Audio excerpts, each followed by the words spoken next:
What if the greatest luxury is silence? Siddhartha was a prince, an heir, surrounded by perfect gardens, dancers, banquets, and promises of power.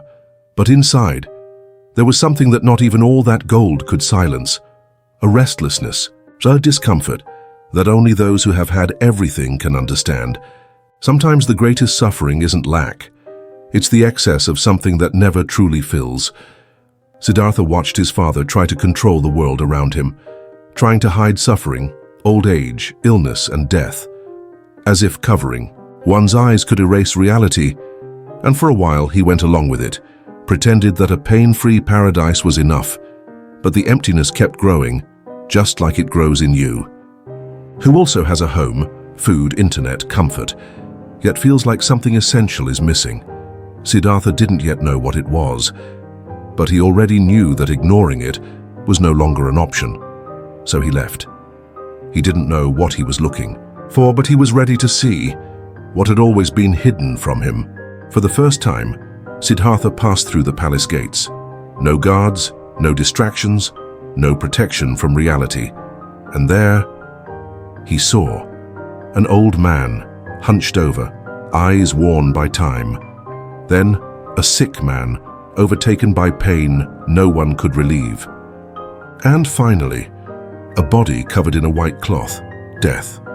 None of that existed within the palace walls, but in the real world, it was all unavoidable. Siddhartha felt a knot inside, as if the life he knew had just cracked open. Why did no one talk about this? Why did everyone pretend that pain wasn't part of the path? In the middle of that storm, he saw something strange, a monk, a serene face, calm steps. It was the first time he saw someone at peace in the midst of chaos, and in that moment something in Siddhartha shifted. It wasn't anger, it wasn't fear, it was a new kind of courage, the courage to leave without knowing where to go, to let go of everything without making promises, just to follow the silence calling from within. Siddhartha returned to the palace, but he no longer belonged there. The food lost its taste, the dances felt empty, everyone's eyes filled with fear disguised as comfort. He had a wife, a child, a carefully drawn future. But life, for him, had lost its script. He understood. The real prison has no bars. It's made of promises that don't warm the soul. And on a silent night, while everyone was asleep, Siddhartha left. He took nothing. No jewels, no servants, no certainties, only a body, a restless mind, and a question that hurt more than goodbye. Is there a way out of suffering? That was the true birth of the Buddha, not in a cradle, but in the abandonment of illusion. And as he crossed the gates, he wasn't seeking a new belief. He was seeking truth, a truth that isn't read, but only found when everything you know begins to fall apart. Siddhartha dove into the world. He sought out masters, gurus, ascetics, sat at the feet of sages, listened, fasted. He nearly starved to death in the name of liberation. He believed that shedding the body was the path to freeing the soul. But the more he denied himself, the further he felt from the truth. It wasn't in excess or deprivation, not in luxury or in extreme pain. Peace kept slipping through his fingers, as if it were everywhere except inside him. There was a moment when he collapsed, weak, dirty, exhausted.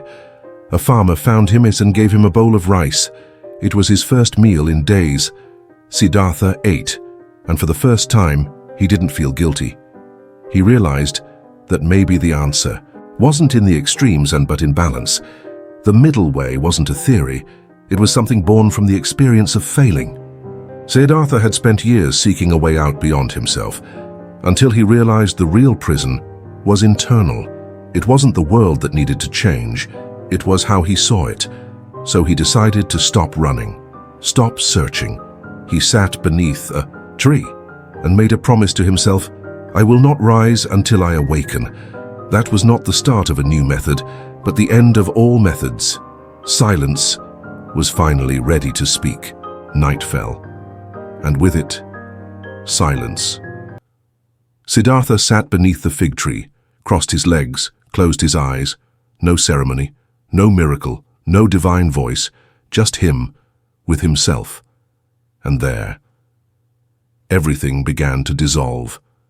The fears came, the memories, the doubts, the inner demons. But for the first time, he didn't try to push them away. He simply observed. And in the midst of that mental storm, a clarity began to rise.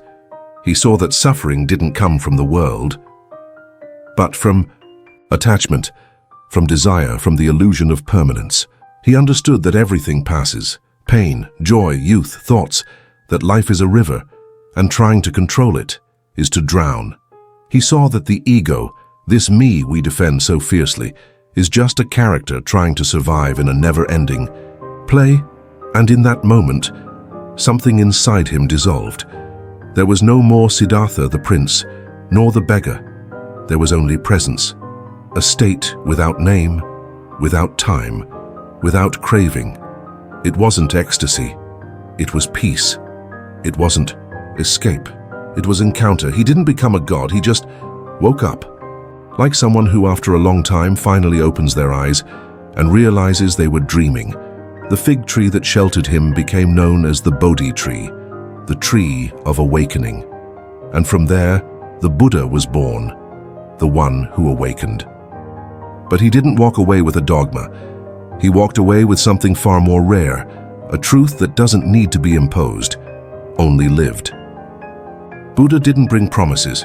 He didn't speak of salvation, heaven, or punishment. He spoke of something more intimate, more difficult, the mind and how it traps us. He said, suffering is born from attachment, from the desire for things to last forever, from wanting life to go our way, from clinging to people, ideas, identities, as if that could protect us from impermanence. But everything that is born also dies. Trying to stop that flow is like fighting the ocean. Buddha didn't say, don't desire. He said, observe the desire before obeying it. Because freedom isn't about destroying emotion, but not being dragged by it.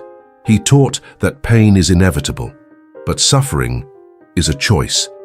And the more you demand that the world obey you, the more betrayed by reality you'll feel. Peace to Buddha wasn't the absence of conflict. It was total presence in the now. To be here, even when the mind wants to flee. To be whole, even when everything around you is falling apart. The path isn't easy, but it is simple. Observe. Breathe, don't judge, don't cling.